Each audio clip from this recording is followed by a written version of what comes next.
നിങ്ങൾ എല്ലാവർക്കും SFI തമിഴ്നാട് സംസ്ഥാന കമ്മിറ്റിയുടെ വിപ്ലവ അഭിവാദ്യങ്ങൾ. എനിക്ക് മലയാളം മനസ്സിലാകും, പക്ഷേ I can't speak in Malayalam fluently. So ഞാൻ തമിഴും മലയാളം അതോട് കുറച്ച് ഇംഗ്ലീഷ് ചേർത്ത് ഒരു ന്യൂ ലാംഗ്വേജ്, കോംപ്രേറ്റ് ലാംഗ്വേജിൽ നിങ്ങളോട് സംസാരിക്കാം. இந்த program President Comrade Jitin, Black President of DYFI, and Comrade Ranil, Black Secretary of DYFI, Comrade Mithun, District Committee Member of DYFI, Comrade Dilip, State Committee Member and District Treasurer, and everyone comrades who are gathered here. My revolutionary greetings to all the participation. I honor and privilege to part of this event because இந்த நிகழ்ச்சியிலே கலந்து கொள்வதிலே உண்மையிலேயே எனக்கு மகிழ்ச்சியாக இருக்கிறது. ஏன்னு சொன்னா, நம்ம எல்லோருக்கும் தெரியும் பகத்சிங் 1980 பஞ்சாப் லூதியானாவில் நவம்பர் மாதம் DYFI என்கின்ற அமைப்பு உருவாவதற்கான மாநாடு, ஒரு சம்மேளனம் பஞ்சாப் லூதியானா. அந்த time comrade Kishorilal Nanda, Kishorilal Nanda one of the prime accused in the லாகூர் conspiracy case. Comrade Bhagat Singh Kanpur அந்த லாகூர் கான்ஸ்பிரன்சி கேஸ்ல தான் தூக்கிலிடப்பட்டது, ஹேங் பண்ணப்பட்டது. அதுல ஒரு ஆள் கிஷோரிலால் நந்தா. பட் அவரு அந்த டைம்ல 14 வயசு ஜுவைனல் குழந்தை, அதனால தூக்கில போட முடியாது. ஸோ அவர் பிரிசன்ல இருந்தார். அப்போ கிஷோரிலால் நந்தா அந்த கான்ஃபரன்ஸோட டார்ச் லைட், அந்த DYFI உடைய ஃபவுண்டேஷன் கான்ஃபரன்ஸோட டார்ச் லைட்டை அன்னைக்கு காம்ரேட் புத்ததேவ்கிட்ட கொடுக்கும்போது அவர் சொன்ன வேர்ட்ஸ் ரொம்ப முக்கியம். அது வார்த்தை, அந்த வார்த்தை, நான் I felt our struggles of HSRA, Hindustan Socialist Republic Army, will end, that legacy will end after Bhagat Singh and me. Bhagat சிங்கோடு HSRA நடத்திய இந்தியாவினுடைய விடுதலைக்கான அந்த போராட்டத்தின் வரலாறும் பாரம்பரியமும் என்னோடு முடிந்துவிடும் என்று நினைத்துக் கொண்டிருந்தேன். ஆனால் இன்னைக்கு பெங்கால்ல இருந்து, கேரளாவில இருந்து, தமிழ்நாட்டில இருந்து, அஸ்ஸாமில் இருந்து, ஆந்திராவில இருந்து, மகாராஷ்டிராவில இருந்து வந்திருக்கக்கூடிய உங்களை போன்று இருக்கக்கூடிய இளைஞர்களை பார்க்கின்ற பொழுது எனக்கு நம்பிக்கை பிறக்கின்றது. பகத்சிங்கினுடைய போராட்டம் பகத்சிங்கோடு முடிய பெறுவதில்லை. நான் இந்த ஜோதியை வெறும் ஜோதியாக புத்ததேவிடம் வழங்கவில்லை, பகத்சிங்கினுடைய ஆன்மாவாக இதை வழங்குகின்றேன்.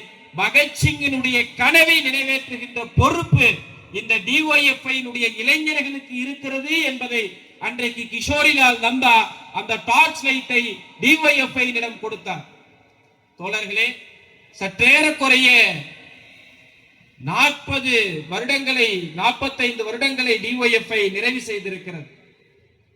இந்த 45 வருட காலத்திலான போராட்டங்களில் இந்த DYFI போராட்டம் பகத்சிங் இந்த தேசத்தை எப்படிப்பட்ட தேசமாக உருவாக்க வேண்டும் என்று விரும்பினானோ, உத்தம் சிங், குதிராம் போஸ் போன்ற இளைஞர்கள் இந்தியாவினுடைய விடுதலைக்காக பாடுபட்டு தூக்கிலிடப்பட்ட, சுட்டுக் கொல்லப்பட்ட இளைஞர்கள் எந்த நம்பிக்கைக்காக இந்த தேசத்தில் போராட வேண்டும் என்று, எந்த ஒரு தேசத்தை உருவாக்க வேண்டும் என்று கனவு கண்டார்களோ, அந்த நம்பிக்கையை, அந்த ட்ரீம்ஸை நம்முடைய முத்ரா வாக்கியமாக இன்னைக்கு நான் பார்த்தேன்.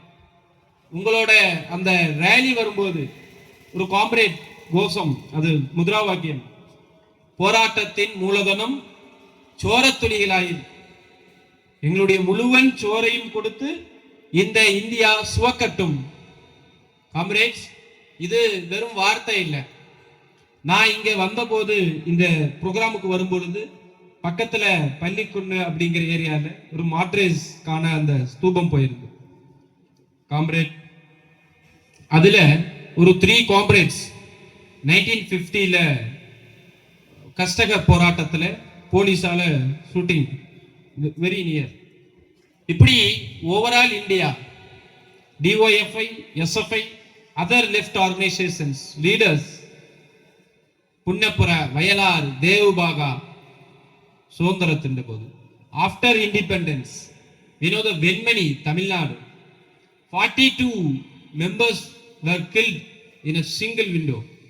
ஒரே குடிசையில் 42 தொழிலாளி, கஷ்டக தொழிலாளி they killed in a போராட்டத்தில் சகாக்கள் தன்னுடைய ஜீவனை விட, தன்னுடைய உயிரை விட, தான் கொண்டிருக்கக்கூடிய நம்பிக்கையும் தான் கொண்டிருக்கக்கூடிய லட்சியையும் இந்த தேசம் சிவக்க வேண்டும்.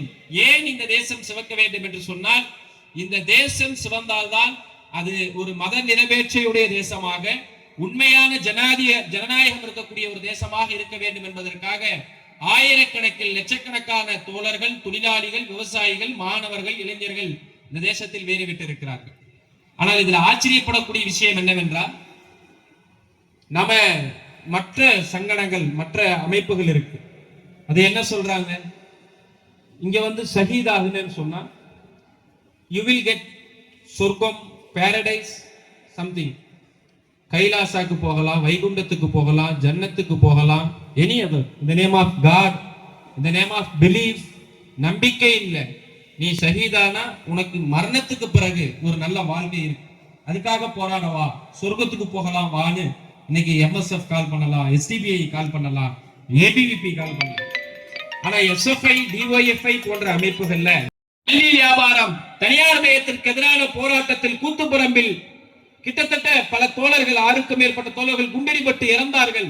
தோழர் புஷ்பன் வாழும் வரலாறாக சற்று மாதங்களுக்கு முன்பு வரைக்கும் உயிரோடு இருந்தார், தோழர் புஷ்பன் உட்பட.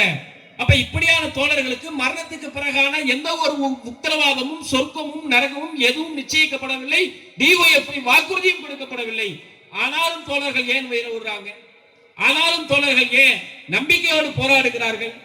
ஏன்னு சொன்னா, இந்த எஸ்எஃப்ஐ உடைய, டிஒஎஃப்ஐ உடைய போராட்டம் மரணத்திற்கு பிறகான வாழ்க்கைக்காக அல்ல, மரணத்திற்கு பிறகான சொர்க்கத்திற்காக அல்ல, வாழுகின்ற பொழுதே, ஜீவிக்கின்ற பொழுதே இந்த தேசத்தை சுரங்கலற்ற சொர்க்கமாக மாற்றுவதற்கான போராட்டம் தான் அவர்களுடைய உயிரை காட்டிலும் போராட்டத்தை உயர்த்தி பிடித்திருக்கிறது என்பதை நாம பார்க்க வேண்டியது இருக்கிறது.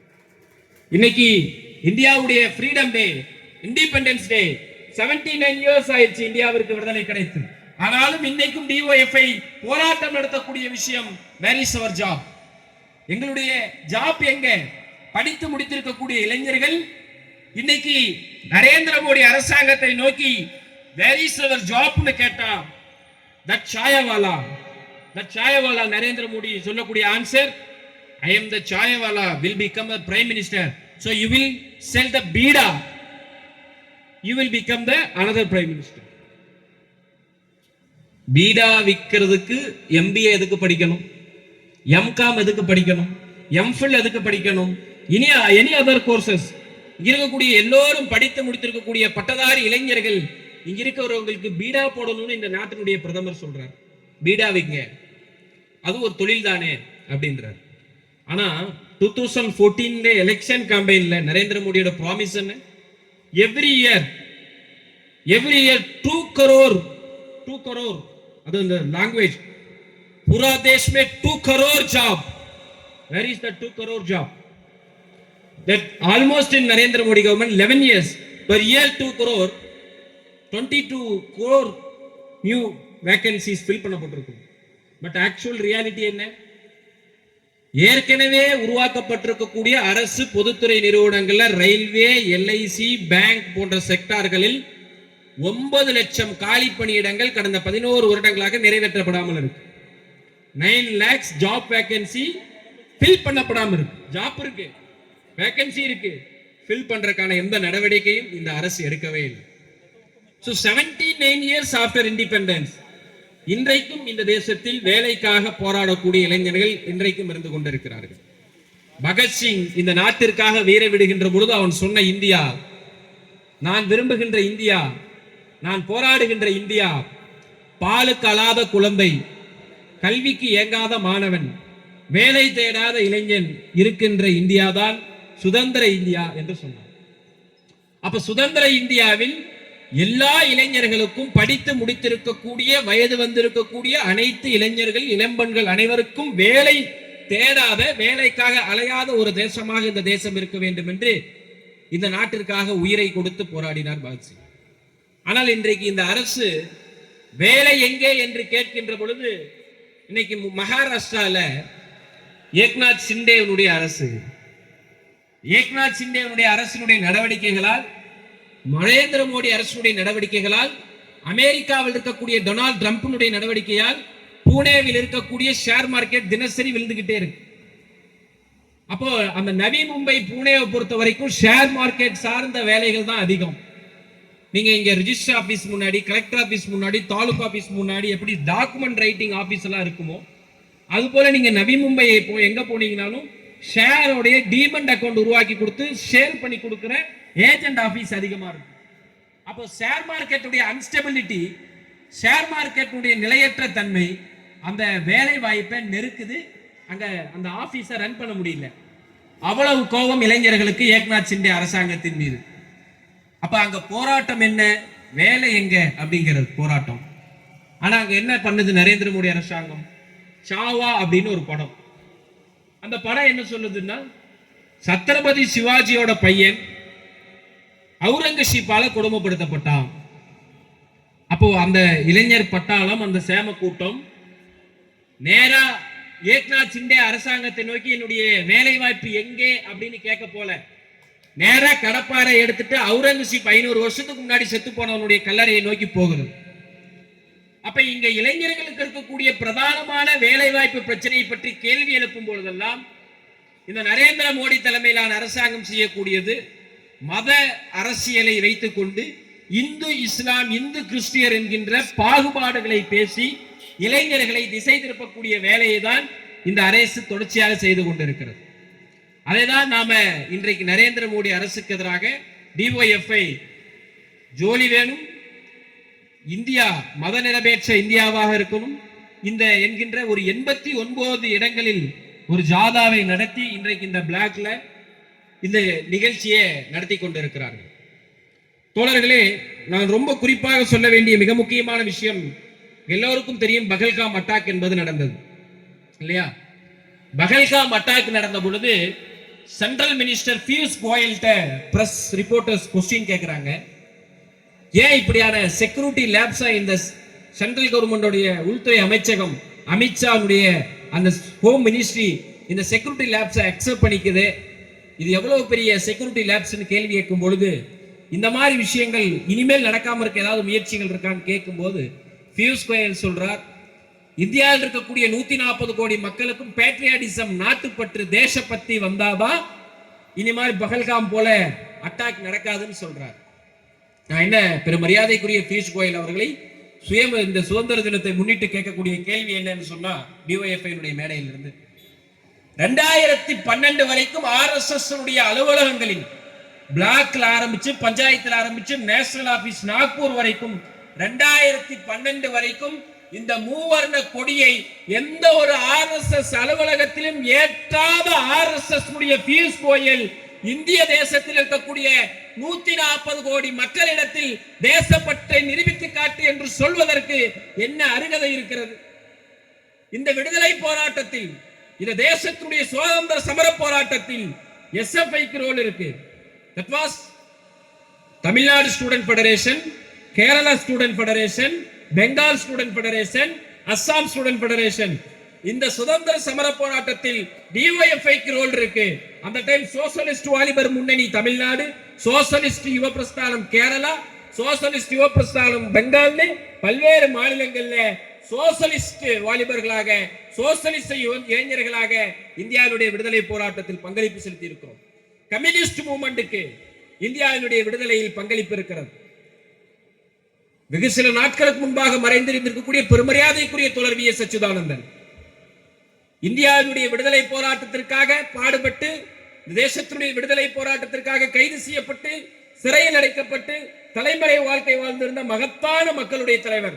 கம்யூனிஸ்ட் மூவ்மெண்ட்ல, வாலிபர் அரங்கங்கள்ல இளைஞராக இந்த தேசத்தினுடைய விடுதலை போராட்டத்திற்கு வந்தவர். நான் என்ன கேட்கிறேன், தோழர் வி.எஸ். அச்சுதானந்தன், ஈ.கே. நாயனார், இ.எம்.எஸ். நம்பூதிரிபாட், என். சங்கரையா, நல்லக்கண்ணு, இப்படி இந்த தேசத்தில் இந்தியாவினுடைய விடுதலைக்காக போராடிய பெருமரியாதைக்குரிய தலைவர்களை என்னால் அடுக்கிக் கொண்டே போக முடியும். நீங்க ஜோதிபாசு, சுந்தரையா, அதே போல ஹர்கிஷன் சிங், சுர்ஜித், சிங்காரவேலர், பாரதியார் என்று இடதுசாரி இயக்கத்தினுடைய விடுதலை போராட்ட தியாகிகளை சொல்லிக்கொண்டே போக முடியும். அவர்கள் சிறையில் இருந்ததற்கான ஆவணங்களும் வரலாறுகளும் இன்றைக்கும் சிறைகளில் இருக்கிறது. RSS சங்கபரிவார் இயக்கத்தினுடைய ஒரே ஒரு தலைவரை இந்த தேசத்தினுடைய விடுதலைக்காக போராடினார் என்று சொன்னால் பியூஷ் கோயல் கேட்கக்கூடிய கேள்வியில் ஒரு நியாயம் இருக்கு. RSS என்பது இந்தியாவினுடைய விடுதலை போராட்டத்தில் ஒருவரை கூட பங்களிப்பு செலுத்தாத ஒரு இயக்கம்.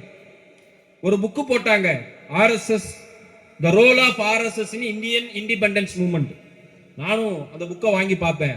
திறந்து பார்த்தா நோ லெட்டரே இல்லை, எல்லாம் blank பேஜ். அப்ப நான் போய் கேட்டேன் அந்த புக்குக்காரர்கிட்ட, இது ஹெட்டிங் என்ன, RSS ஓட ரோல் என்ன இண்டிபெண்டன்ஸ் மூவ்மெண்ட்ல? ஒண்ணுமே இல்லையே அப்படின்னு அவர் சொன்னாரு. நானே வச்சுக்கிட்டா வஞ்சகம் பண்றேன், இருந்தாதானப்பா போடுறக்கு, அதான் ஒண்ணுமே இல்லையே அப்படின்னாரு. அதான் RSS. நீங்க இன்னைக்கு வீர சாவர்கர் விடுதலைக்காக போராடினார்னு சொல்றான்.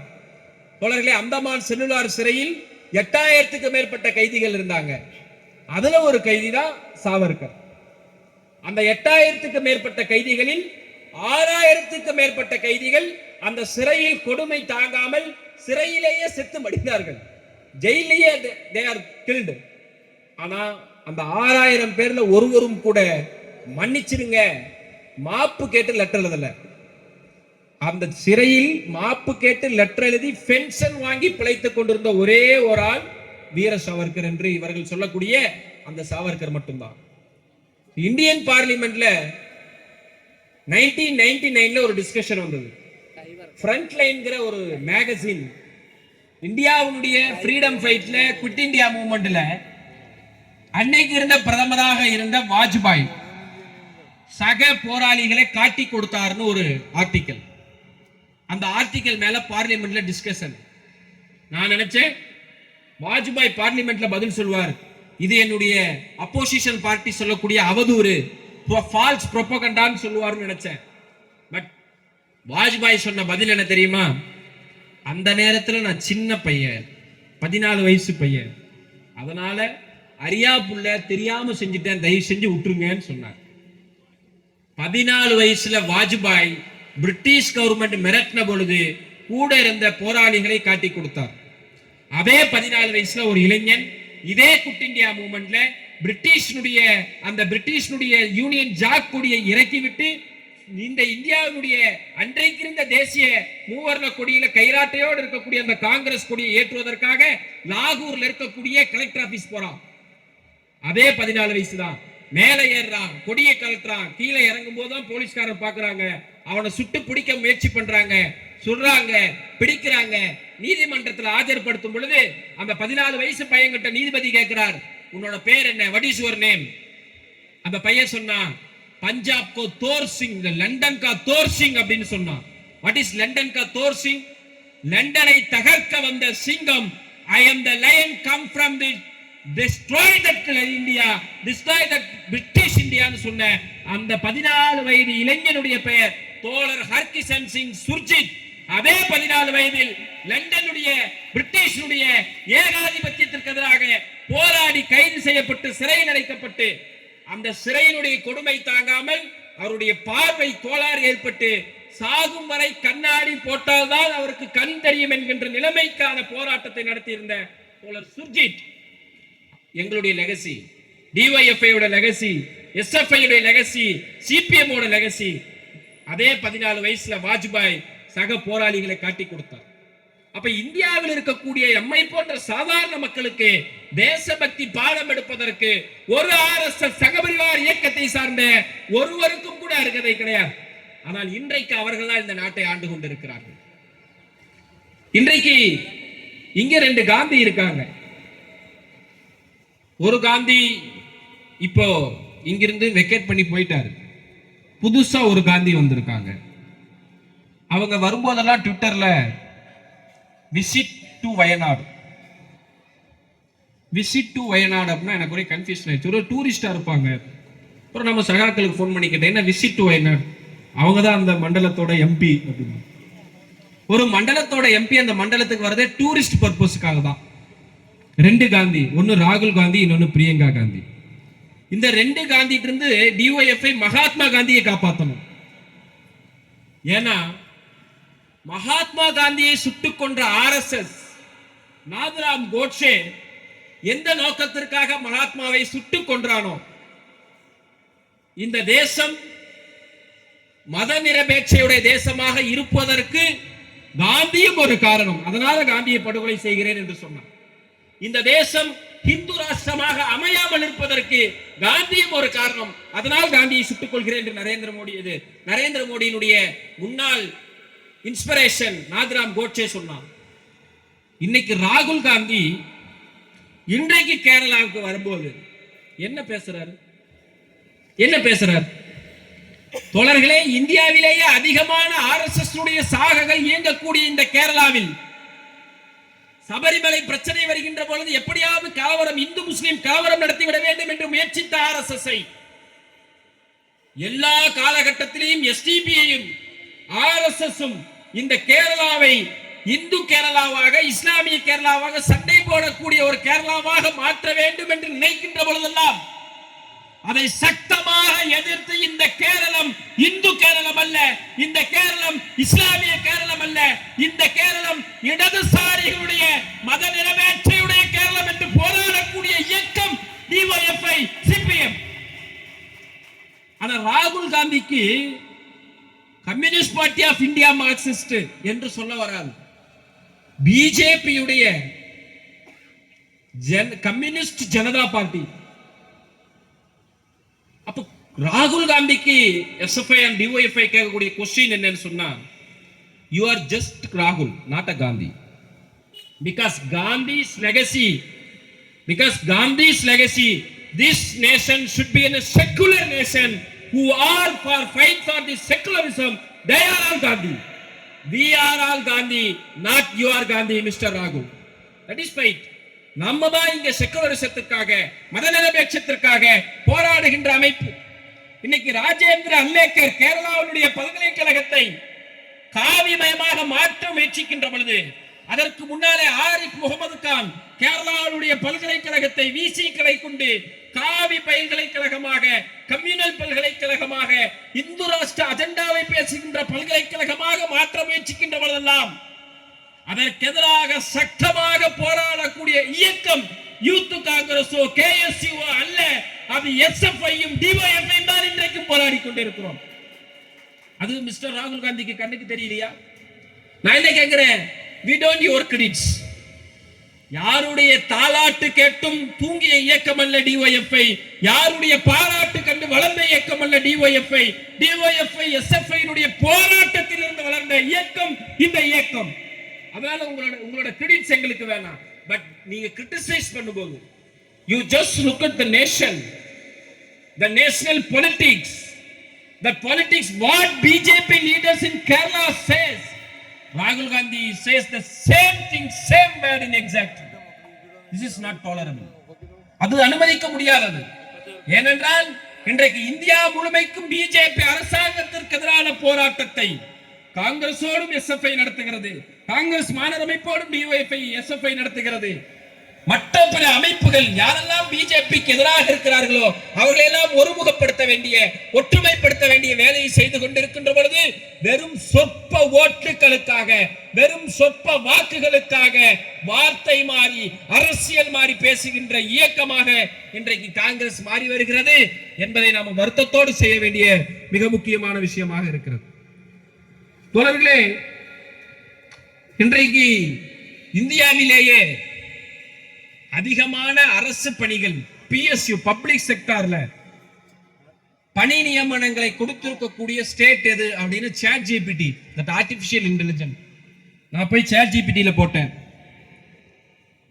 2016 to 2024 வரை இந்தியாவில் இருக்கக்கூடிய தமிழ்நாடு, கேரளா, ஆந்திரா, தெலுங்கானா ஓவரால் ஸ்டேட்ஸ்ல அதிகமான அரசு பணியிடங்களை நிரப்பி இருக்கக்கூடிய மாநிலம் எது அப்படின்னு ChatGPT கேட்டா ChatGPT சொன்ன ஆன்சர், இந்தியாவிலேயே அதிகமான காலிப்பணியிடங்களை கடந்த 10 ஆண்டுகளில் 3 லட்சம் இளைஞர்களுக்கு அரசு வேலை வாய்ப்பு கொடுத்திருக்கக்கூடிய ஒரு மாநிலமாக தோழர் பினராயி விஜயன் தலைமையிலான அரசை நடத்தி கொண்டிருக்கக்கூடிய கேரளா இன்றைக்கு இருக்கிறது. இதுதான் கேரளாவுடைய லெஃப்ட் ஆல்டர்னேட்டிவ் மாடல். தமிழ்நாட்டில் அந்த போராட்டம் இருக்கு.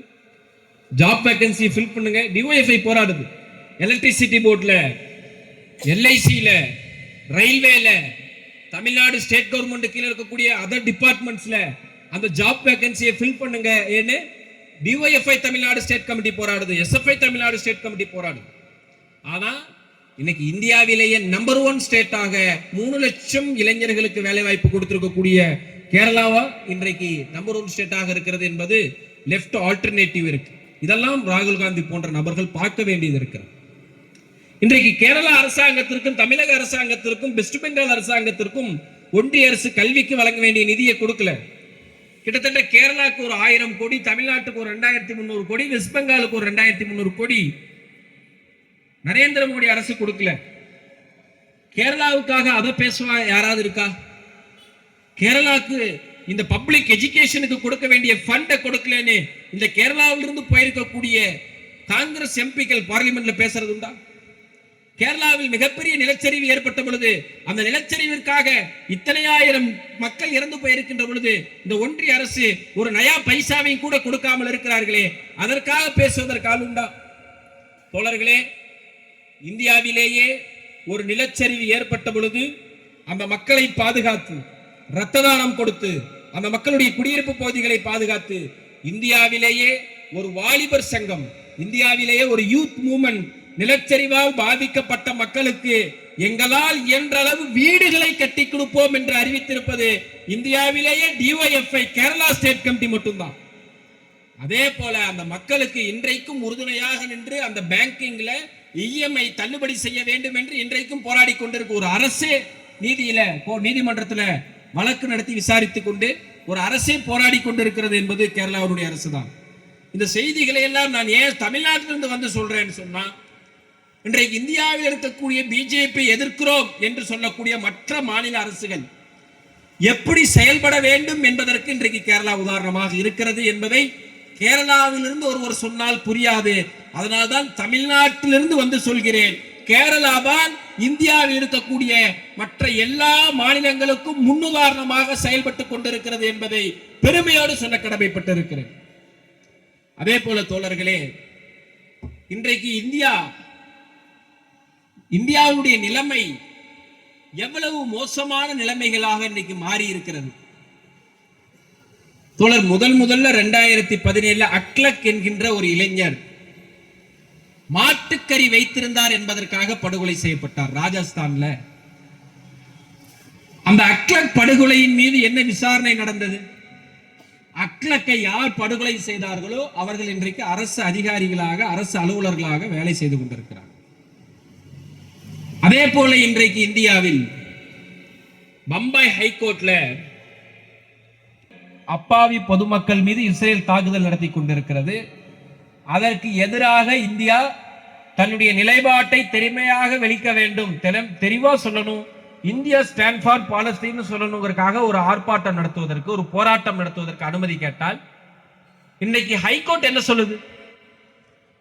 பம்பாய் ஹைகோர்ட் சொல்லுது, உங்களுக்கு எல்லாம் தேசபக்தி இல்லையா? இந்தியாவில் எவ்வளவு பிரச்சனை இருக்கு, இந்த இந்தியாவில் இருக்க பிரச்சனைக்காக குப்பை பிரச்சனை இருக்கு, வேலையின்மை இருக்கு, இதுக்கெல்லாம் போராடாம காசாவுக்காக போராடுறீங்க. இன்னைக்கு சாதாரண பாமரனுக்கும் கடைசி நம்பிக்கை நீதிமன்றம். ஆனால் இந்த நீதிமன்றத்தில் சமீப காலமாக பிஜேபி அரசாங்கம் வந்ததற்கு பிறகு வருகின்ற எந்த நீதியும் நீதியாக இருப்பதில்லை. அது பாபர் மசூதி வழக்காக இருக்கலாம், தன்பால் ஈர்ப்பு எல்ஜிபிடிக்யூ சம்பந்தமான வழக்காக இருக்கலாம், இன்றைக்கு காசாவிற்கு போராட்டத்திற்கு அனுமதி கேட்டிருக்கக்கூடிய வழக்காக இருக்கலாம். அதே போல இன்னைக்கு எலெக்ஷன் கமிஷன் ஆஃப் இந்தியா, இன்றைக்கு எலெக்ஷன் கமிஷன் ஆஃப் இந்தியா என்ன பண்ணிக்கிட்டு இருக்கு? பீகார்ல 65 லட்சம் மக்கள் ஓட்டர் லிஸ்ட்ல இருந்து 65 லட்சம் பேரை ஓட்டர் லிஸ்ட்ல இருந்து வெளியெடுத்திருக்கு. அந்த 65 லட்சம் பேரை வெளியெடுத்தா பரவாயில்ல, ஒரே பேர்ல ஒரே வீட்டு அட்ரஸ்ல 50 பேருக்கு மேல வாக்குரிமை இருக்கு. ஒரு ஆளுக்கு 4 ஸ்டேட்ல ஓட்டு இருக்கு. அப்பா பேரு GGHFIIKKLLN, இது ஒரு பேரு, இது பதிவாயிருக்கு, எலெக்ஷன் கமிஷன் ஆஃப் இந்தியால பதிவாயிருக்கு. அந்த அப்பாவோட பையன், அந்த பையனுக்கு வயசு 40, அப்பாவோட வயசு 50. அப்பாவுக்கு 50 வயசு, பையனுக்கு 40 வயசுனா 10 வயசுலயே அப்பா ஆயிட்டாரு. குழந்தையா இருக்கும்போது அப்பா ஆயிட்டார். எலெக்ஷன் கமிஷன்ல இருக்கு. அப்ப தீவிரமான வாக்கு திருட்டு. தாமஸ் ஐசக் அவர்கள் ஒரு ட்விட்டர்ல பதிவு போட்டிருக்காரு. என்ன போட்டிருக்காரு? கேரளாவிலேயே ரொம்ப நம்ப முடியாத ஷாக்கிங் சர்ப்ரைஸா இருந்து சுரேஷ் கோபி ஜெயிச்சது. சுரேஷ் கோபி ஜெயிச்ச 2024 வருஷம் நடந்திருக்கக்கூடிய அந்த திருத்தத்தில் புதிதாக 1.5 லட்சம் பேர் வாக்காளர்களாக சேர்க்கப்பட்டிருக்கிறாங்க. அப்போ பிஜேபி எங்கே ஜெயிக்க வேண்டும் என்று நினைக்கிறதோ அங்கு பேர் இருக்காது, ஊர் இருக்காது, அப்பா இருக்காது, அம்மா இருக்காது, முகவரி இருக்காது, எதுவுமே இல்லாமையும் கூட ஒருவர் வாக்கு போட முடியும்.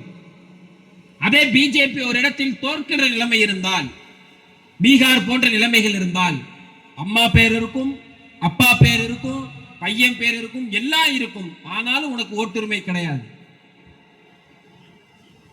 எலெக்ஷன் கமிஷன் ஆஃப் இந்தியா ஒரு அட்டானமஸ் பாடி.